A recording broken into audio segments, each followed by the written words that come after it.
And welcome back to Subculture After Dark. Well, you know that we love to go right around the world finding brand new music to play for you here on After Dark. And this time we're heading to North Carolina in the US, where a band called Heirloom has just brought out a brand new album called Romanticize.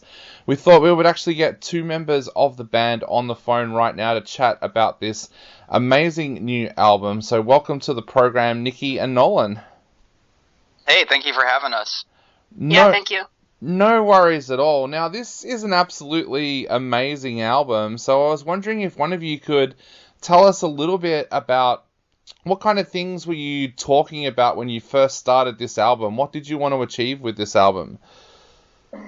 I guess I can take that. I'm Nolan. I'm the vocalist, and for this album, what we wanted to do, as opposed to our first EP, is we really wanted to try to work with somebody that was like a good vocal producer, and we ended up, getting a really arguably the best one in the world to work with. So we wanted to we come from the metalcore background, but we wanted to kind of bridge the gap between metal and rock crowds. So we're really just trying to introduce a lot more of that kind of music to just like a wider audience, is kind of what we wanted to do. So we wanted to make sure the vocals were really good, and we wanted to make sure we could kind of, just reach more people out there. And then Nikki, who's on here as well, she's our drummer, and then she started doing vocals as well on this album as well. So we're really excited to just see what happens next.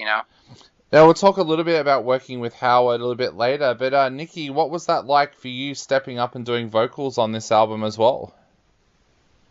So I don't really have a background in doing vocals at all, so it was kind of nerve-wracking for the first time me recording vocals to be with Howard, but it was good. It was a great learning experience.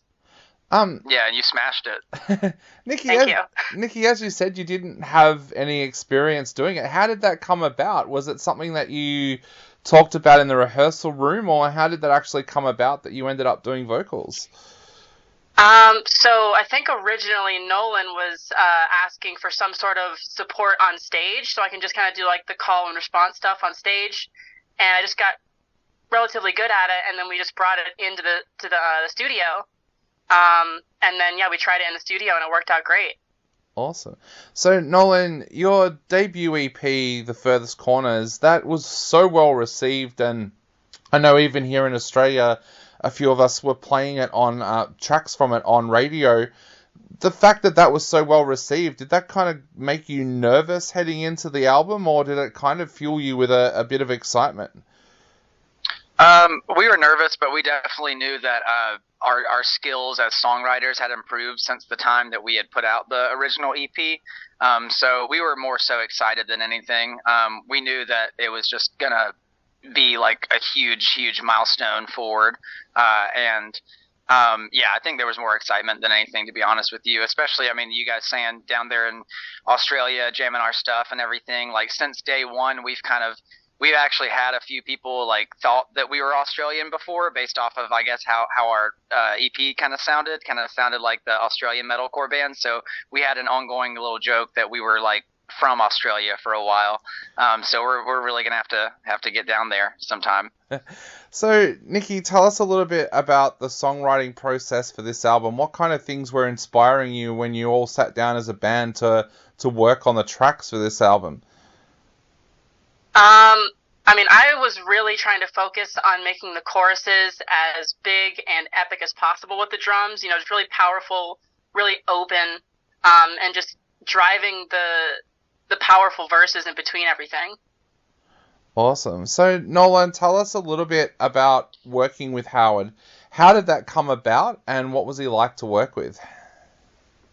So how it came about was before our Furthest Corners EP was put out, and we just had like the files ready to go.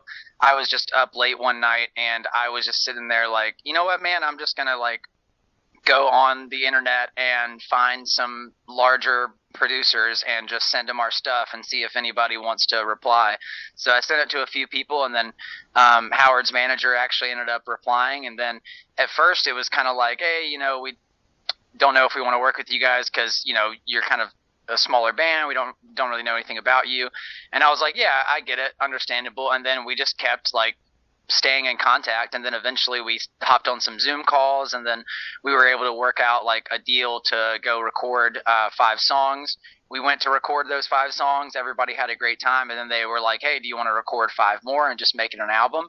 And we were like, yeah. So that was really sick. So it was very much one thing led to another. And then as far as working with Howard goes, with vocals, I mean, it was the smoothest process I've ever had recording vocals in my entire life. And I've been in bands since like 2010, so I've recorded in a lot of studios in people's like attics and basements and stuff, and anything from that to like a larger studio. But this was definitely the smoothest process for sure, especially with like the singing on the choruses and whatnot. Definitely. So, Nikki, what was that like for you when you first found out that, yes, Howard Benson is going to produce this album? And then what was it like walking into the studio for the first time to work with him? It was kind of, I was kind of in disbelief about everything, you know, like flying out to LA and, you know, getting the Airbnb and going through all the motions. Very nerve-wracking, you know, but as soon as we got into the studio, I mean, it just felt like home. You know, just like being on stage or just anywhere behind a drum set, I kind of just moved into the groove of recording, and yeah, it was a great time. So, Nolan, tell us a little bit about with the vocals and the lyrics. What kind of things were you trying to explore this time around? With this whole album, Romanticize, it kind of focuses around like not letting the past kind of come back to haunt you, or not letting the past kind of define you. Long story short, with this album, I was homeless like 5 or 6 years ago before I like met the band and you know, gained up with them and everything. And so this album was very much based on like getting out of like old mentalities and kind of moving off from the past and moving towards the future. And there's some people that I've met in my past that would just kind of like try to, you know, hold certain stuff you've done over your head, like something stupid or whatever. And it was just, you know, that's not me anymore. You know, I have better priorities and whatnot now. So with the whole album, as far as lyrically goes, it's just about just like moving forward from like whatever it may be, whether it be like a past trauma or just like, you know, getting older and just realizing different stuff and maturing and growing. It's just a lot of themes of maturing and personal growth. Nolan, are you ready for people to come up to you and talk about the fact that they've listened to the album and that they've been through similar things, or that the album's lyrics have helped them? Yeah, I mean, if it helps somebody, that's the goal, you know, even if it just helps like one person. We've had a couple conversations like that, just, you know, via like Instagram or something. And it's really cool to see how far it can reach, because it'll be people from places we've never been before, you know, like such as Australia or France or anywhere in Europe. And it's just really cool to see, you know, what all it can reach nowadays and who all it can reach and everything. So I love it. Nikki, like we said before, your music has been listened to right around the world, and there's a lot of people around the world that have discovered your music. What's the next steps for the band now with the album coming out? Are you looking to tour in the States or tour internationally? What's the plans there? Currently, we are looking into doing some tours in the U.S., but we definitely don't want to just limit ourselves. We're open to looking to the rest of the world for tours. It's just waiting to see when we get that right offer. And is there any chance, Nikki, that you might be in Australia one day? Hopefully. Definitely, hopefully. All right. Bucket list. Yeah. So to finish off, I'd love to hear from both of you about this. What would you like to say to people out there who are about to sit down and listen to Romanticize as an album for the first time? Nolan, starting with you, what would you like to say to everybody out there?